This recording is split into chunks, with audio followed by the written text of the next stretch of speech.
Friend, welcome back to our channel Suparna Mondal. তোমরা কেমন আছো? আসলে তোমরা ভালো আছো, আমিও খুব খুব ভালো আছি।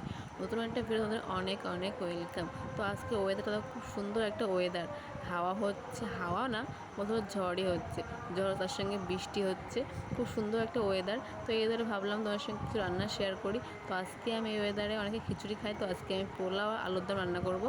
আমি না, আমার মা রান্না করবো, তোমার সঙ্গে সেটাই শেয়ার করবো। আমার মায়ের হাতে রান্না কিন্তু খুব সুন্দর হয়, তোমার সঙ্গে সেটাই শেয়ার করবো। তো চলো ভিডিওটা শুরু করা যাক। চালটা ধুয়ে রেখেছে, একটু শুকিয়ে নেব, তারপরে দেব ঘি আর হলুদ। দেখো হলুদ দেওয়া আছে, হলুদের সঙ্গে ঘি দেওয়া আছে, এক সাইডে মিক্সড করে দেওয়া হচ্ছে। এটা দিলে কালারটা খুব ভালো আসে। এটা হাত দিয়ে ভালো করে মিক্সড করে নিতে হবে যাতে পুরোটাই হলুদ হয়ে যায়। এবার আদা আর লঙ্কা বাটা দিয়ে এটা মাখিয়ে নেব সাথে, এরপরে গরম মশলা দিয়ে মাখিয়ে নেব।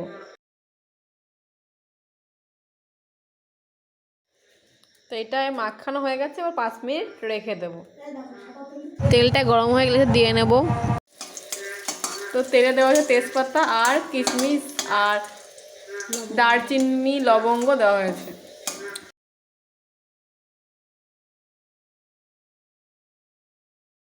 এরপরে দিয়ে নেব পোলাওয়ের চালটা মাখানো হয়েছিল, সেই চালটা এবার দিয়ে নেব। এরপরে ভালো করে নাড়াচাড়া করবো যাতে কড়ার সাথে চালটা লেগে না যায়। তো দেখো না তোমরা রান্নার কীভাবে করছি আমরা। তো এরপরে জল দিয়ে নেব। তো 1 কাপ চালে কিন্তু 2 গ্লাস জল দিতে হবে। আমার হলো এখানে 1 কাপ চালটায় 2 গ্লাস জল দিয়েছি আমি। তো এরপর চিনি আর লবণ দিয়ে নেব, ভালো করে মিক্সড হয়ে তারপরে এরকম একটা ঢাকনা দিয়ে ঢেকে দিতে হবে যাতে হাওয়াটা যেন বাইরে না বেরোয়। তো দেখো আমার রান্না হয়ে গেছে। এই হলো পোলাও, খুব সুন্দর কিন্তু পোলাও হয়েছে। একটু ঝরঝরেটা হয়নি কারণ আমার জলটা বেশি পড়ে গেছিলো, তো তোমরা কিন্তু বুঝেছো জলটা দিও। এবার করবো আলুর দম। পোলাওর সঙ্গে আলুর দম না খেয়ে কি ভালো লাগে? শুধু পোলাও খেতে কিন্তু কারোরই ভালো লাগে না, তাই পোলাও আর আলুর দম করবো। তো আলুর দমের জন্য আমরা প্রথমে আলুটা ভেজে নেওয়া হয়ে গেছে, এবার দেবো তেজপাতা, পেঁয়াজ আর আদা রসুন ভালো করে দিয়ে কষাই করে নেব। একটু লাল লাল হয়ে গেলে তারপরে দিয়ে দেবো টমেটো আর লঙ্কা দিয়ে ভালো করে কষাই করে নেব। মানে একটু লাল লাল হয়ে গেলে কষাই করে নেব। তারপরে দেবো শুকনো লঙ্কা বাটা, যাতে কালারটা কিন্তু খুব সুন্দর আসে। শুকনো লঙ্কা বাটা দিলে কিন্তু কালারটা কিন্তু খুব সুন্দর আসে। এরপরে আলু দিয়ে খানিকক্ষণ কষাই করে নেব। দেখো তোমরা কষাই করে নিচ্ছি। আর কারা কারা কিন্তু আলুর দম খেতে ভালোবাসে আমাকে কমেন্টে কিন্তু জানিও। এবার দিয়ে নেব জলটা ভালো করে ফুটে উঠলে দেবো গরম মশলা, দিলে আমার আলুর দম কিন্তু রেডি হয়ে যাবে।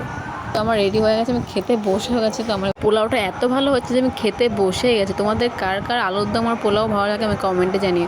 আর বিশেষ করে কিন্তু আমার পোলাওটা কিন্তু খুব ভালো লাগে খেতে। এটা ভালো লাগলে লাইক কমেন্ট শেয়ার করো। আর যারা আমার চ্যানেল সাবস্ক্রাইব করে প্লিজ সাবস্ক্রাইব করে আমার চ্যানেলের পাশে থেকো। সবাই সুস্থ থেকো, ভালো থাকো।